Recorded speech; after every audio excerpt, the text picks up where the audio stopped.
politics my entire adult life. I first ran for an elected position in grade 8, and it's the only election I've ever lost, but I ran again the next year, and then I went one summer in Washington, D.C. That was a lot of fun.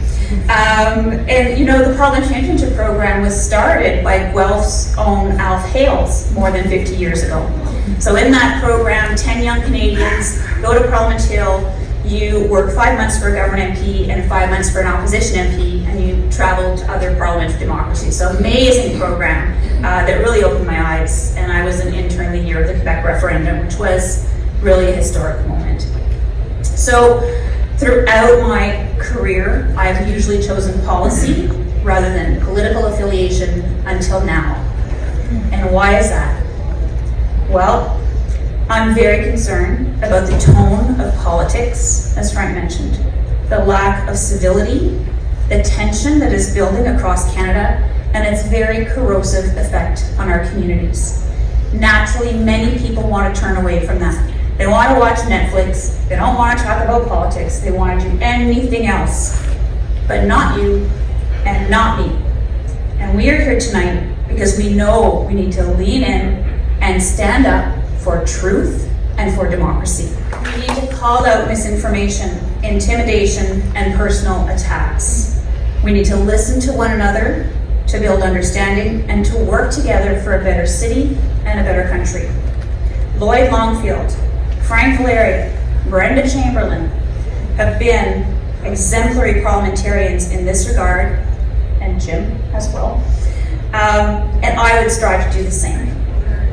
I am seeking the federal Liberal nomination because I've shown on council that I can work effectively with colleagues and city staff to get results, and I will work across party lines.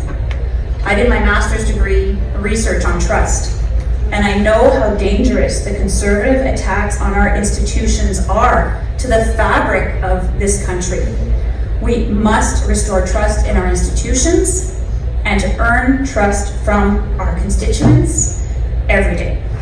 And I am seeking the federal Liberal nomination because I think this Liberal government achieved exceptional results in an extraordinarily difficult period of history. Our government navigated a global pandemic, an unprecedented upheaval in the global supply chain, global inflation, and emerging conflicts, and still managed to emerge with the lowest net debt, the lowest debt to GDP ratio of all G7 countries.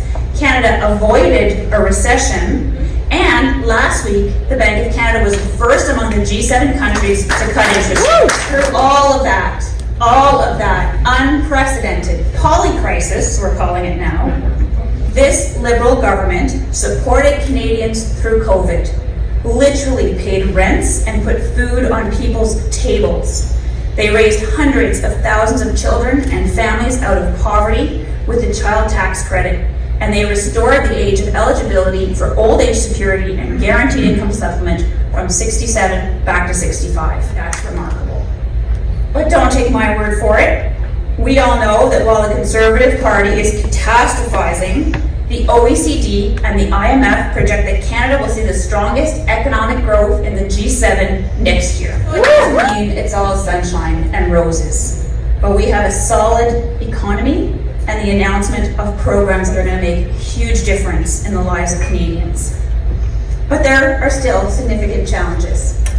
So exactly 2 weeks from tonight, shout out Spartans, my family and I will celebrate my daughter's high school graduation. We're so excited about the future. And my kids are both excited about their future, but there is this undercurrent of concern in their generation. And I would say their parents and their grandparents feel this as well. Young people are worried about affordability and opportunity, about climate change, about equity and inclusion, and it pains me to say about basic decency. So we gotta fix that. I'm asking to be your Liberal candidate because I know we can address affordability through progressive policies like $10 a day childcare, the child tax benefit, OAS, GIS, dental care for seniors, and pharmacare. That makes the daily lives more affordable for so many Canadians. And we can tackle housing affordability in a significant way through policy and investment. So this is my wheelhouse, so it's like I get into the weeds a little bit on housing. Guelph has chronically low rental vacancy rates and extremely high rents. And it's not a student issue. This is a new Canadian issue, right? I know, it's so hard to find housing right now. This is an issue for professionals, for young families, for seniors who are looking to downsize.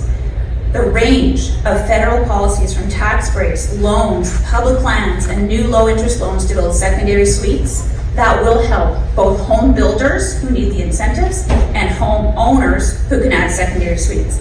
And it will increase the supply of rental units that Guelph so desperately needs.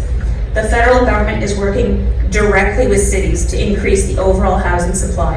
In Guelph, the Prime Minister was here in January to announce $21.4 million. I want you to contrast this with the Conservative leader who has called the mayors of Montreal and Quebec City incompetent and who has been clear that he will cut infrastructure funding if cities don't hit their housing targets. Well, you can't build housing without infrastructure, folks. Just this weekend, I attended the Federation of Canadian Municipalities National Conference. A housing critic for the Conservative Party confirmed there's no intent to work with cities. It's all sound bites and no solutions. And at the same conference, our Prime Minister came straight from D-Day ceremonies to meet with the FCM leadership in Calgary, in person, as he has for the past 11 years. The leaders of all parties, except the Conservative Party, showed up.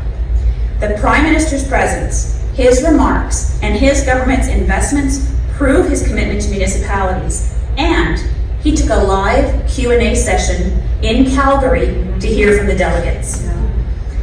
So it's easy to see who is engaged and actually listening and responding to the housing crisis and to homelessness. It's not the Conservatives federally, and it's certainly not the Conservatives provincially. My kids, our community, we're all so concerned about the growing number of people we see on our streets, the encampments, the number of people waiting for affordable housing. Locally, our organizations have been terrific in opening shelter beds and supportive housing, and we've benefited from a number of federal grants for housing, mental health, and addictions, and new national funding will soon help even more. All of these things are at risk unless we hold Guelph as a Liberal riding and we convince others to do the same. As a City Councillor and Chair of our Infrastructure, Development and Environment Committee, I know how federal policy lands in a city, and I'm in a unique position to advocate for good policy in Ottawa. As a centrist and a hawk on the city budget, yes, true fact, I know how critical those federal investments are to help Guelph tackle its most pressing priorities. So I'll be proudly partisan now, because I'm on the side of positivity, of progress, and of helping people. I want to be your Liberal candidate, and then your MP, because I will work to protect these vital investments. I will advocate for the tools and policies cities need to meet the challenges of growth. That growth, it creates opportunities, and there is nothing but opportunity for Guelph. As a champion of economic development, I want to continue to do everything I can to leverage the amazing agri-innovation, green tech, and advanced manufacturing Guelph has to offer the world. Because good jobs in vibrant cities are about affordability and opportunity. So when I hear Pierre Poilievre's protectionist promise to bring it home, I know that will harm Guelph's advanced manufacturing sector and local exports. And you know what else will harm Guelph and Canada and the world? Lack of a climate plan. It is undeniably the existential crisis of our time. And in keeping with Guelph's legacy of environmental leadership, we need to continue to work together to advance real climate action in Ottawa and in Guelph. Canada's emissions reduction plan is ambitious and achievable to get us to net zero by 2050. And people ask me, well, why do you want to go to Ottawa? Because game-changing, far-reaching national policies and international leadership can only happen at the federal level, because it's far more effective than a patchwork of municipal policies. And at the same time, the federal government can enable investment and action in cities, like Guelph's Greener Home program, new EV chargers, electric buses, And, if you're a library lover, $13.5 million towards energy features at our new Guelph Public Library. The federal government has also made significant local investments in research and businesses in sustainable agriculture, circular food, plastic science, all sorts of amazing stuff with the University of Guelph and more. But the Conservatives dismiss these researchers and the economists who verified that carbon pricing is the most effective way to reduce emissions. They just call them so-called experts. But they have no plan, and they want to put their own faith in so-called experts for technology that will be costly, and that may never come. We cannot let that happen. We need climate action, mitigation, and adaptation. So my kids, your kids, and grandchildren, indeed all Canadians, need to have confidence that their government is acting with integrity and courage, guided by facts and driving outcomes for a better world, because the world feels a little upside down right now. We're in a moment where young people are worried about reversals in their human rights. Can you believe it? In Canada. It's baffling. So just the other day, my 17-year-old daughter comes home from school and throws down her backpack. Sorry. And she says, yeah, my friends and I were talking at lunch and we're worried about our reproductive rights. Yes. In Canada. 17-year-old girls are worried about their reproductive rights, and it should never happen. They should be talking about their summer plans instead of talking about this concern. They should never have to worry about their healthcare options in Canada. This is true for gender-affirming care, and it is true for MAID as well. As a mom, as an ally, and as a daughter whose father was able to make an end-of-life decision, not MAID, but an end-of-life decision, I will be a representative who works towards equity, inclusion, and protecting your rights. And since we're talking about family and healthcare and policy, I'd like you to understand why I care so much about public policy, good public policy. It's personal to me. In the mid-80s, my mom got a tainted blood transfusion and contracted hepatitis C, and she died at the age of 57. From start to finish, the government failed to protect the blood supply, and after the Creever Commission, the compensation process was difficult and lengthy. These were kitchen table conversations in my formative years. I understand not only how policy lands in a city, I understand how it lands in a family, for better or for worse, and we need to do better. There's nothing more important than family, and I want to express my gratitude to mine. Thanks over there. Lee's probably couldn't make it tonight. Just want to tell you how much I appreciate your support as we embark on this new journey.